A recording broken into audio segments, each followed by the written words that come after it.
I can see it's a fancy mobile. You have one too. Yeah, I can't drive. I can't ride what I rode in when I was 27. I think I saw it in the vineyard.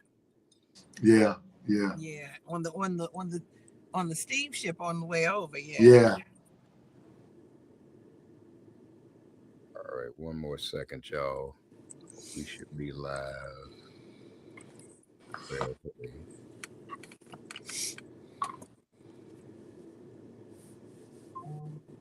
One more thing. Um,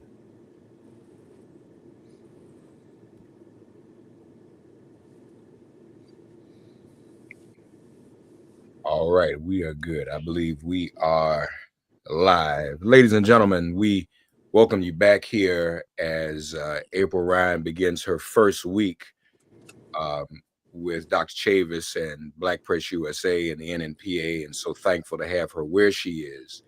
She is en route to the White House. She goes work every day. She goes in every day. They're supposed to be the way they're supposed to work. They're supposed to have press briefings. It's a real live government head of state situation. Every country in the world does it, but this one has not done it yet. This government, and so I don't know. So let I me so Mark, let me explain why. Let me explain why because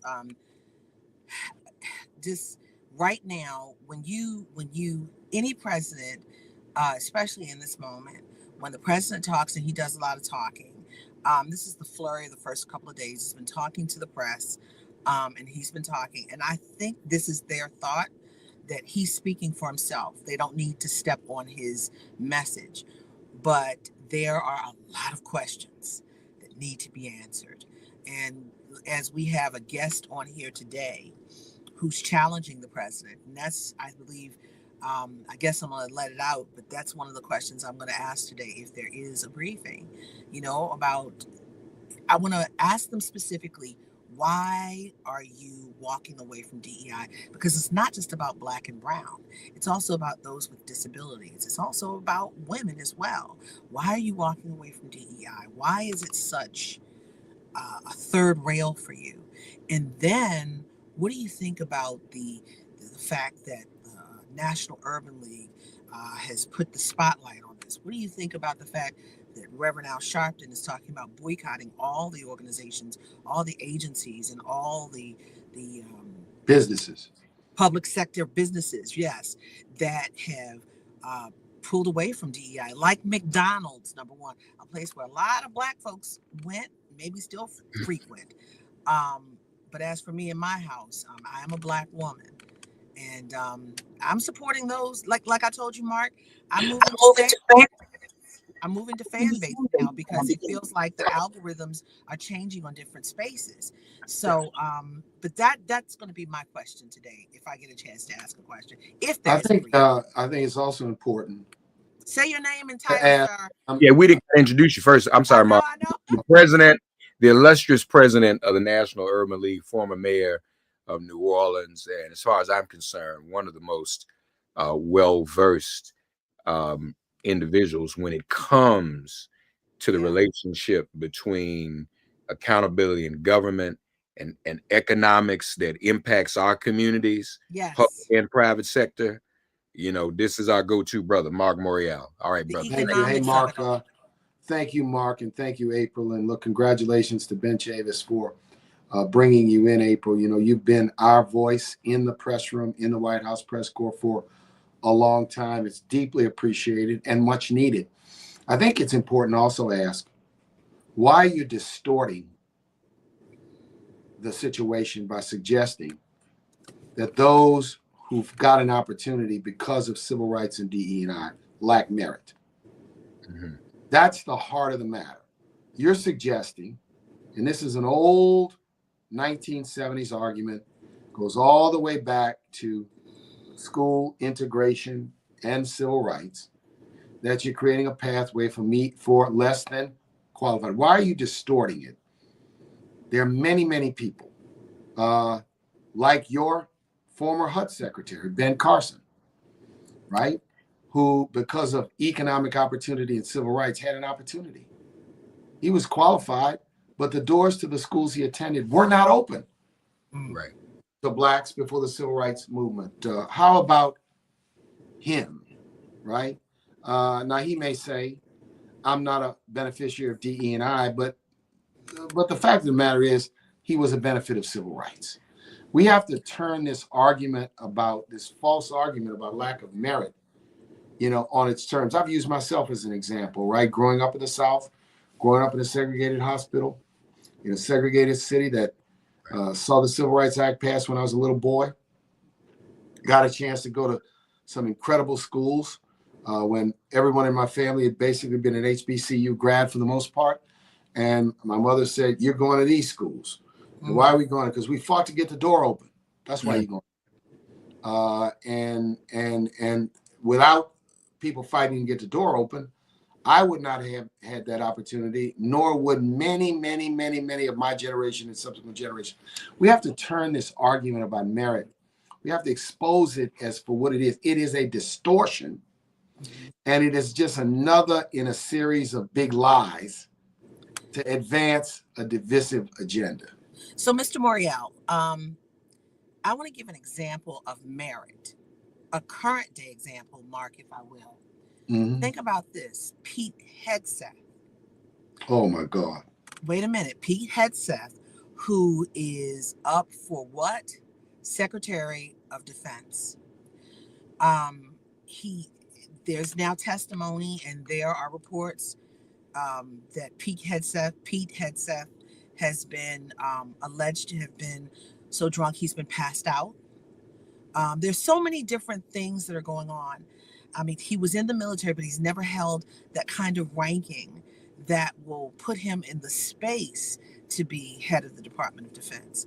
He's never been a general. He's never been on that level. And when we talk about merit, he's never been a successful executive. Right. In any way, shape, or form. And when we talk about merit, does he get merit for that?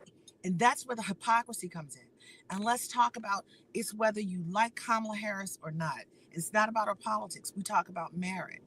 She attended an HBCU. She went to law school. She was a lawyer. She was the AG for the state of California.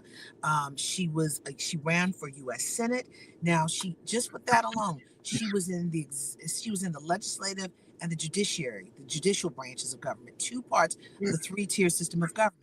And then she was brought in to be on the ticket with Joe Biden to be his vice president. They won. She was also vice president of the United States. That is merit. She was in three branches of government. She actively worked as an attorney. She actively became the attorney general for the state of California. When we talk about merit, that's merit, and everybody wants to knock it down. But then Pete Hegseth never had the merit. Compare Pete Hegseth to Lloyd Austin, Robert Gates, Colin Powell, Donald Rumsfeld, Colin Powell. I'm talking about Republicans and Democrats. Right. Compare his qualifications, his preparation to them.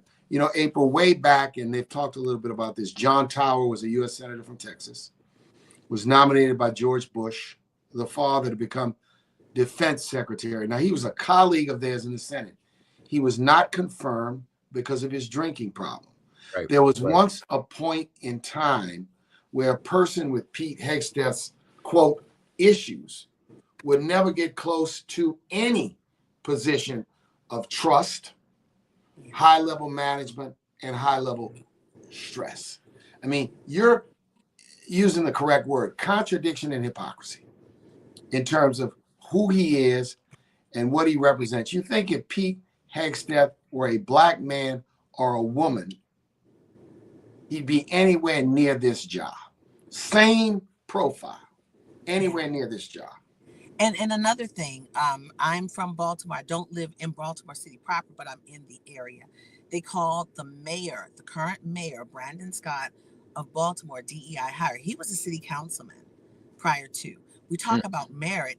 There is a climb up versus just coming into a position without any kind of when people said that the mayor of Baltimore was a DE&I hire, you know what I asked myself? Was Serena Williams a DE&I tennis player? Was Tiger Woods a DENI golfer?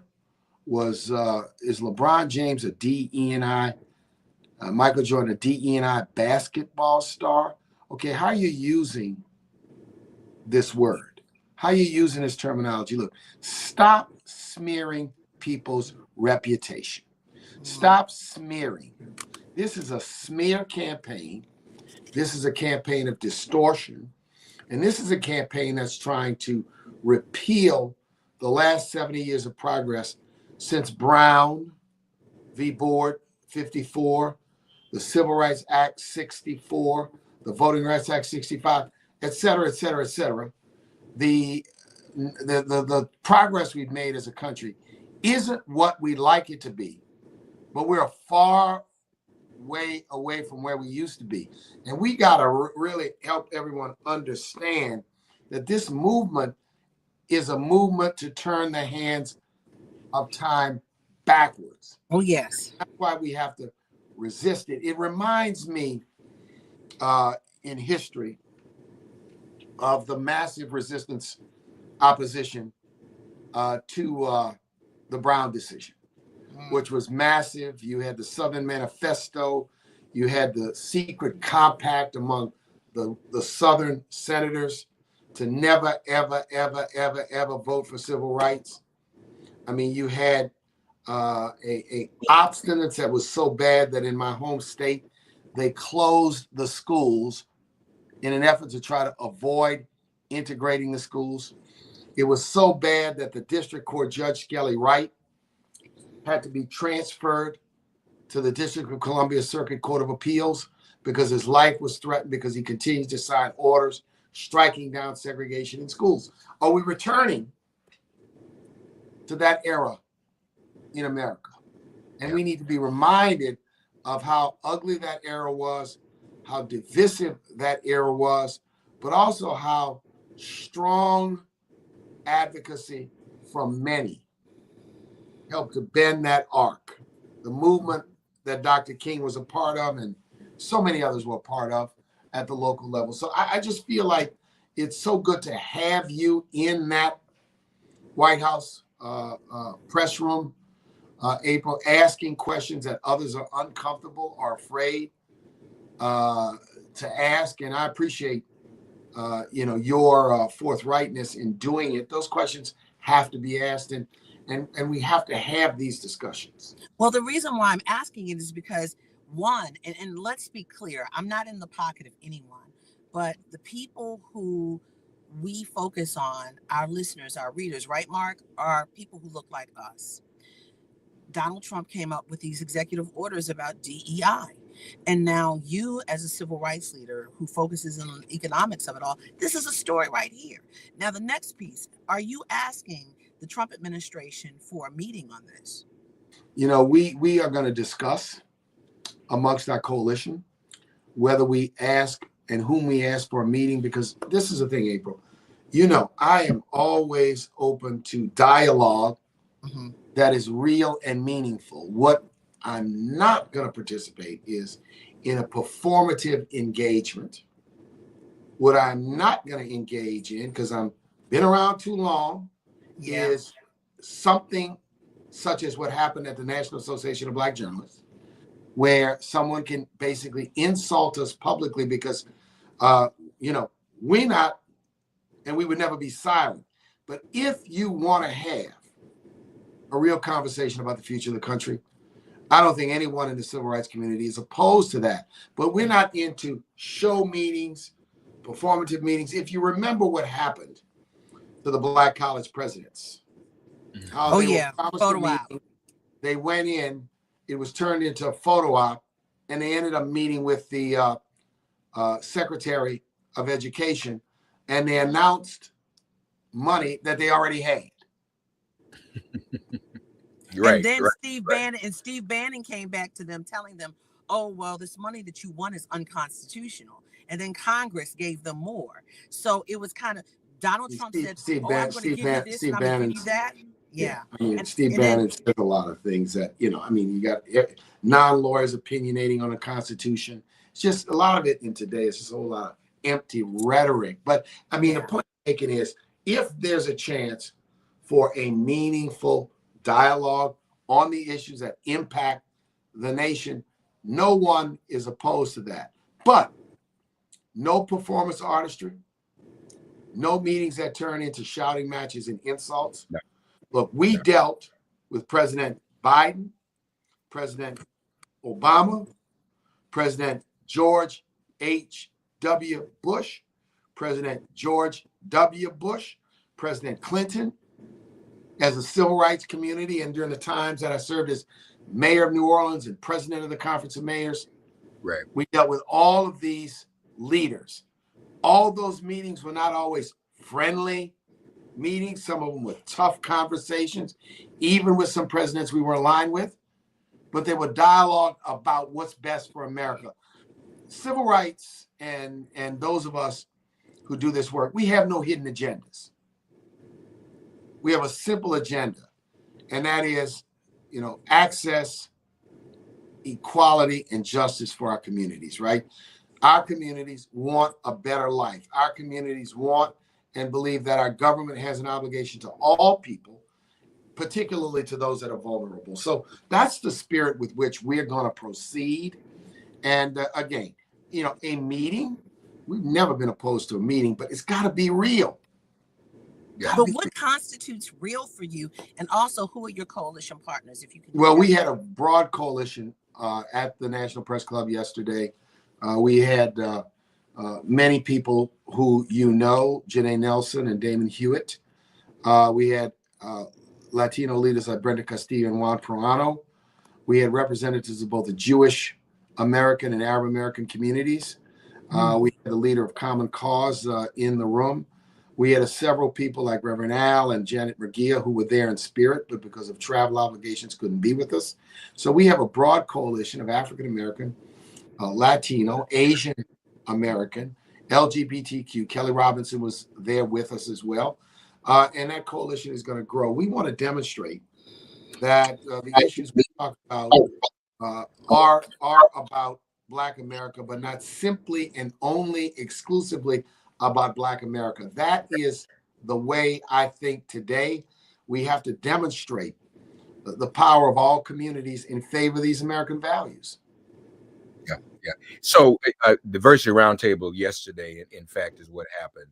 I want to put something on screen to share with both of you in the audience, because apparently there are even some Trump people who are being impacted by this, some Trump supporters, as a matter of fact. So this is a gentleman here. I hope you all can see that. Make it larger. Make it bigger. Okay, I'm gonna make it a little bit bigger. I may not be able to see it, but you can tell me what it says. So it says, my wife, the gentleman is saying, my wife is a nurse and was recently hired by the VA. Some of us have heard the story about all of the nurses, Black nurses and nurses of color that have been hired.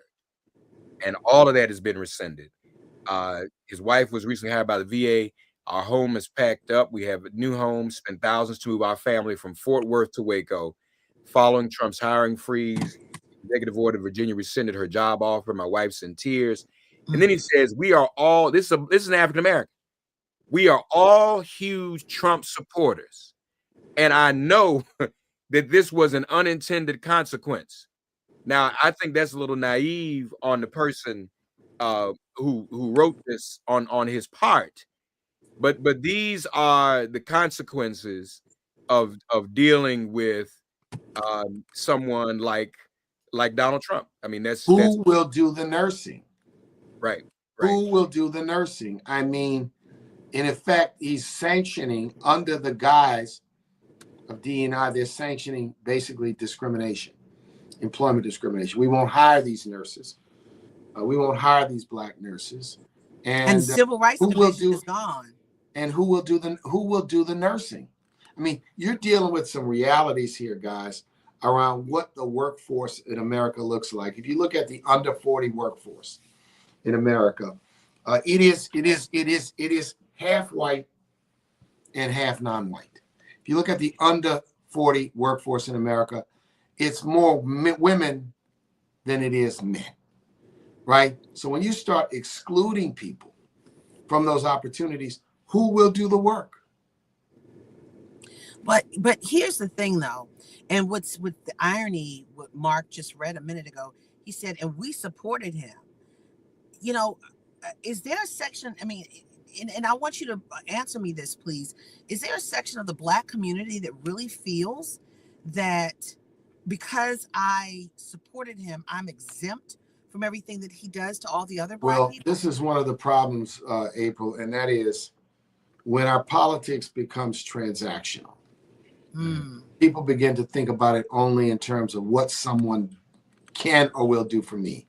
Did I get a check? Did I get a job specifically? Then it's an erosion, right? And you've basically tricked yourself. You've engaged in self-trickery and self-deception because you've tricked yourself into not reading between the lines. Project 2025 telegraphed the fact that all of these things were going to happen. These are right out of the playbook, and they had a compact. And Donald Trump is this way. He had a compact where he denies it for the sake of the campaign. Yeah. And you know, it's a methodology of doing business. You know, I tell an old story about Earl K. Long, governor of Louisiana, way back in the day. He had run for office, got elected governor. He told the people in North Louisiana he wasn't going to raise taxes. He told people in South Louisiana he was going to raise taxes. And then his after the election, his chief of staff said, "Man, governor, they're mad at you. You did all these. You said this. You said that." He said, "What you going to tell them now?" He said, "I'm going to tell them the truth. I'm going to tell them I lied to them because I had to win the damn election." This is a true story about this 1950s politician, right? Hey, you know, now, and then he says to Zay, tell him, ask him how I can make it up to him.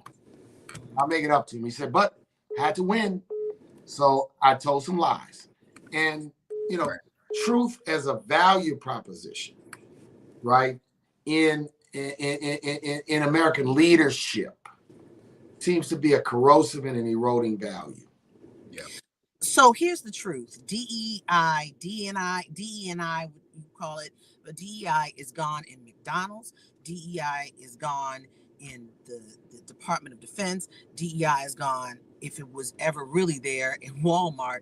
DEI is gone in Facebook. DEI is gone almost in every space and place.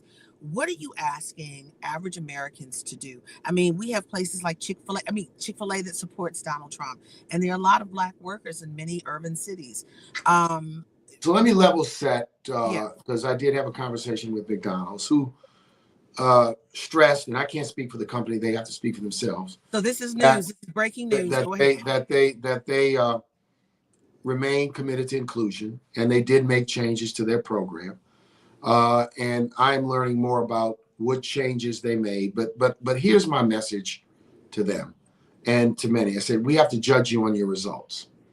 Is your workforce going to continue to be diverse? Are your contractors going to continue to be diverse? I'm going to judge you on your results. So some companies, to be candid, are really, honestly, trying to have it a little bit both ways, you know? And some of them have stepped away completely. Others have said, well, we modified. I'll also tell you that because of the actions of Facebook and Meta, I was one of a number of people that have been recruited by them to serve on an informal advisory council. I've sent them a message that I'm stepping completely away from that because they made those changes without any consultation with the advisory council. So the advisory council helped them put their content moderation initiatives in place. The advisory council assisted them in their DE&I journey. Many of us put a tremendous amount of time, energy, and effort into supporting them. And then the leader of the company, without any notice to anyone, walks completely away without any consultation. Well, I cannot serve on committees for show. I cannot remain engaged in a way in which the voices are disrespected. So I have stepped away from that. I have indicated to the company that I've stepped away from that. So these are tough and difficult times. Look, I raised with Walmart, and of course, like many, they are communicating that they still have a commitment, but they've made changes. We have to learn what that means for the benefit of the community. What's disconcerting is that any of these folks would walk away without any discussion with many civil rights community leaders, elected groups like the Congressional Black Caucus, Congressional Hispanic Caucus, and others who've worked with them. And even in some cases, April, you know this, when they've stepped their foot in the wrong space and made a mistake, we didn't pounce on them. We pushed them to do better. So there's also, in the manner in which this is taking place, I think a degree of dismissiveness and disrespect that I am not pleased with. This is breaking news, Mark. All of this from McDonald's to Walmart, this is breaking news, what you just said. But it's so, and I know you saw this, both of you, Mark Square today. Yeah, I'm gonna have to. And my office is telling me, Peter Paul, I'm sorry. All right, go really quick. You saw the list of stores that supported Trump, and many Black people were sending that around. What do you say to the people who are concerned with the pull from DEI, from the pull from and those who supported Trump? Do you say, what do you say? Maybe I'm cynical. I expect business people politically with their campaign contributions, I expect they're gonna support both political parties, right? That's just the cynical side of me from being on the inside of politics. I am mostly concerned with the actions and the policies of American business. Yep. If they're committed to us and committed to the community, your politics is your politics. But like I said, in the short period of time when I advised business as a lawyer, I always said to them that they needed to be bipartisan in their campaign contributions, right? Because the pendulum swings so hard. So from a business point of view, you may have to do that. But I want to focus more on their actions, on their policies, than their politics. Most of us certainly will see that and ask a very simple question. If you are supporting him, what say you to us? That's what people like. I'm saying what I hear from people. I'm moving around the country like you all are, listening to folks from all walks of life, people who are politically engaged, people who are not so politically engaged, folks in the community, and they ask a lot of questions. And a lot of times I'll say, well, how do you feel about this? What's your take on this? Yeah. And we have to make sure, those of us in leadership positions, and I try, we have to make sure we're hearing what our constituencies and what our people and what the people in the community are saying, and not try to present ourselves like we got all the answers. Just because we are who we are, we understand everything. And there's a tremendous amount of pain. There's a tremendous amount of people feeling slapped in the face, a tremendous amount of people feeling rejected and dejected. And in this moment, I'm really appealing to people to say we've got to, raise our energy level, regain, Mark Thompson, our focus, channel the resilience of Dr. King and all of our great leaders right back into today's important work. I just had a conversation earlier this morning, a check-in with Leader Jeffries to just give him a sense of how our diversity roundtable went yesterday. And I'm encouraging the elected leaders to use their voices assertively on equal opportunity and D&I. We need the voices. We need not just, look, you're going to have my voice. You're going to have the voice of, Reverend Al and Melanie and a whole bunch of us. I mean, the Legal Defense Fund, the Lawyers Committee for Civil Rights, women's organizations like NC, you're going to have our voice. We are clear that what we stand for, we've got to fight for and work for. We need elected voices. We need mayors and legislators and governors. We need city council members to step up as well. So I'm sorry, I got to jump on 11 o'clock. I think Sure. it's late. Thank you, What's ma'am. the buying power of Black people? What's the buying power of Black It people? is now 1.8 trillion, moving to 2. If you add Latinos and Asians, we're over 5. Wow. So it's a So money tremendous. speaks loudly. Yeah. Money speaks loudly, and we have to continue. And I hope you all will repeat that figure. And then some things you'll get a nice chuckle out of this. And it's always my I call it my Black Jeopardy question, right? What product do we over-index in the most? April Ryan, I'm challenging you. Mark Thompson. Why are you coming at me? Let me see. What product do we over? So social media. No, what product? Let's say a product you buy. Oh, Chicken nuggets? I don't know. Is it close? Chicken. Don't tell me tennis shoes. Grits, baby. Oh my God. really? Grits? For real? Yep. We have an over-indexing of grits, and there are a couple of other things we over-index on, but I think that's the one we over-index the most. Shrimp and grits, cheesy grits. You know, we look. I got through law school my last semester eating grits for breakfast, lunch. My daughter loves grits, and she's an American University student. Wow, really? It's fast, it's quick, it's easy, it's good, and it fills you up. That's right. Wait a minute. Yeah. If Black folks stopped buying grits in certain places, it would be an issue. It would cause a financial issue. Is that what you're saying? So right now there is a discussion of how we leverage our buying power. No announcements on that today because we need to be thoughtful and strategic about what we do in that space. Grits. But there's a lot of conversation out there. But that's why Jill Scott sang about it. Grits, you know that song. And don't forget Al Green. Yeah. Oh, you know what? That was a bad part of grits. I'm stepping back. But for those who are too young. But you know that's incredible, Lord. We love Reverend Al Green, right? That's right. We love you too, Mark. Yeah. Hey, appreciate you all. All right. Thanks, man. Keep us posted. All right. Mark, let's talk. Appreciate let's talk. You. Thank you. So you're on your way into the White House right now. Yeah, but I'm gonna. My daughter is in class, Mark, right now. I'm gonna text her and tell her, do you realize what Black folks buy the most? With our almost $2 trillion buying power? Grits. Yeah. Oh my gosh. This was well. I need to hit a whole list because there are obviously some other things that we need to do. I know, but that's big. But let me share this too, folks. And I know people talk about boycott, all that kind of stuff. You know, Rashad Robinson, I was saying to another group earlier. Color change, yeah.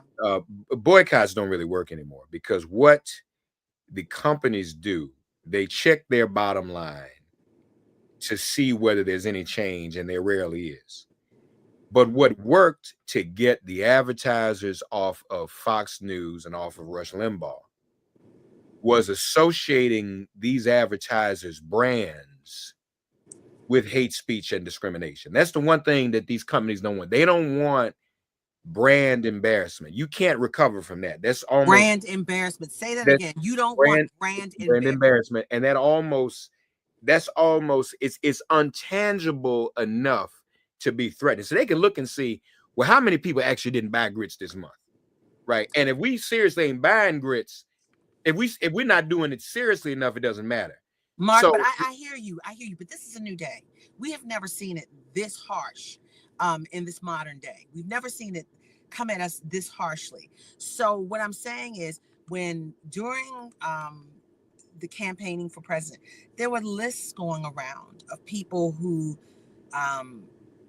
of companies who supported this candidate and companies who didn't support this candidate or companies who supported this candidate. So then people are like, I want you to be aware. But what happens when things get so bad, because it's almost feeling like a second-class citizenship situation. You know, it's the browning of America that is the problem. Okay. So like Marc Morial said, you support him, but what you gonna do for us? You know? And that's the question. If people are not supporting you, do you stand with them? You know? And I'm not saying boycott or not, but just human nature. You know, don't you agree? Human nature. If well, if you go on that extreme, why should I even deal with you?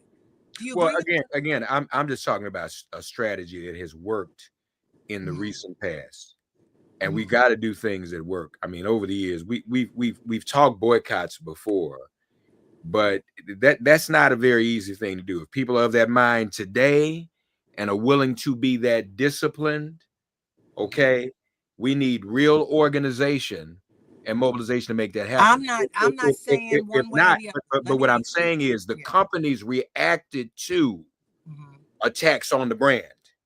Right. They didn't react to Right. boycott. So if we can organize $2 around what trillion. your brand is doing, what your brand is $2 trillion. doing, and not, Yeah. I think we're saying the same thing. We Yeah. can organize around what your brand is and is not doing for us, and how discriminatory your brand is. Nobody wants their brand associated with something hateful and negative. Yeah. So we got And yeah, I'm not and let me be clear. I'm not espousing boycotts, but it's just human nature. If somebody doesn't support you, do you stand there and say, "Oh, I love you so much," and they're like looking down on you? No. But the bottom line is what we but got that's what I'm from saying, April. Is it yeah. really human nature? Because we've not been that successful Well, in boycotts. In boycotts. let me tell you, in my house, when I was a little girl, my mother used to always tell me, she said, I want to see me on TV. And I hunted for those shows that showed me, from Julia to Different World, all of those positive shows. And I hunt for products, you know, and I'm not trying to do a product endorsement now, patterned by Tracy Ellis Ross. I think that's the best thing since sliced bread. I look for people who resemble me, who are supporting me, who are talking about my hair texture, whatever.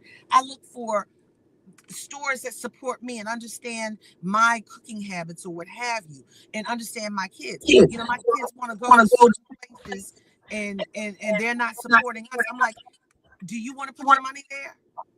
So, and I tell them that as a Black woman in this country that used to be the great American melting pot. So I just want, I want, I want to support. I put my dollars in. I support Black business, but I also support companies who take me seriously as a person. I'm not saying boycott or black cot or whatever you call it. I'm saying I support you if you support me. You know, we're saying the same thing. We on the same thing, yeah, We're just yeah. trying. What I'm saying is, the most recent strategy was Has it worked, effective. or was it? Limbaugh, I'm lost. Fox has no advertisers. Limbaugh lost all his advertisers because of that strategy. You know, again, a boycott is very direct. Have you stopped commerce and money spending with this particular entity or not? And if you're not putting a big dent in that, they laugh at you. You know, $2 you trillion. well, but that's what I'm saying. That's a lot of money. That's a lot of us to get disciplined. You know, we love Dr. King, but some of us aren't as disciplined, April, to say, I'm going to stop spending my money at Walmart. Grits. You know, and I don't know what, I mean, I don't know. I mean, he said grits, but I don't know what the grits companies Right. are doing Which in ones? terms No, of but he said that's the DEI. number one thing, grits. Yeah, it may be irrelevant to what we're trying to do. That's just one No, it's example. not. If grits is well, I'm But if not. we don't have, You're the activist we're journalist. talking I'm about the companies that journalist. don't practice DEI. Yeah, but you're the activist journalist, and I'm the journalist, strictly journalist. But think about this: from what Marc Morial, the head of the National Urban League, that focuses on the economics of the Black community, if indeed we have almost $2 trillion of spending power in this nation, and the number one thing that we buy is grits. If Black folks stop buying grits at the place that you mentioned, it could bring them to their knees. And the other products on there, and Well, find no, other places to buy grits from. I know that's what we buy, but if we stop buying grits, that's not going to affect Walmart. I It's don't not know. going to affect McDonald's. You know, it's a whole conversation about the other Yeah. things that really, and I mean, and to be fair, I don't know the grits manufacturers. We don't know where they are on DI. He was just sharing Right. with us We where don't. we spend money. But I just But said buy but it from the certain places that don't. Walmart sells a million other things. Right, but I'm saying, if you stop buying grits and all the other things on those that the things that Black people buy the most of from those places that don't support you, it could help. It could help put a dent in dollar bottom line. I don't know. I hear you. And you're always on the front line and marching and doing, you're the activist, you know what's out there. But I'm just thinking for what he told us, that's newsy. It breaks my mind, Mark. I'm just like, wow. Yeah, I'd like to see what the other stuff we buy in that list. But Let's look, text him and ask him for the rest of it, the list. so you're on your way to the White House right now. Yeah. And let us know if what happens if there's a briefing or something. I don't know. I mean, You know I'm gonna call you. You know I'm gonna call you either way. But this, he's talking. if you want to take your iPad in, we'll go live from the briefing room. Come on. Okay, look at you. But no, but seriously, we can do that. But it's so interesting how he even pulled away from the Facebook advisory board because they did things without from McDonald's. He's talked to McDonald's. I mean, I'm just recapping this great conversation we had with Marc Morial because there was so much news in it. And I'm going to write a story. And if we have a briefing, I'm going to ask about it because this was too newsy today not to walk away from. He got off the advisory board for Facebook because they moved without the Civil Rights Advisory Board. Yeah. And yeah. There's no point dealing with Facebook anymore. And then he's talked to Walmart who says, yeah, on the surface we're in, but we're still, hiring people. So, this was Mark. Big day. Mark Thompson, this was big. You had a big conversation today, brother. That's right. April, be safe. We will see you at the White House. Yeah, I need to get over there. So okay. Be good, guys. All right. Take care. Folks, we'll be back live again shortly on Make It Plain platforms for Thursday Coast with Marcos of Daily Coast. Of course, we'll be talking some numbers and some other stuff. So be sure to stick around for that. Or I should say come back for that. We'll end this stream and we'll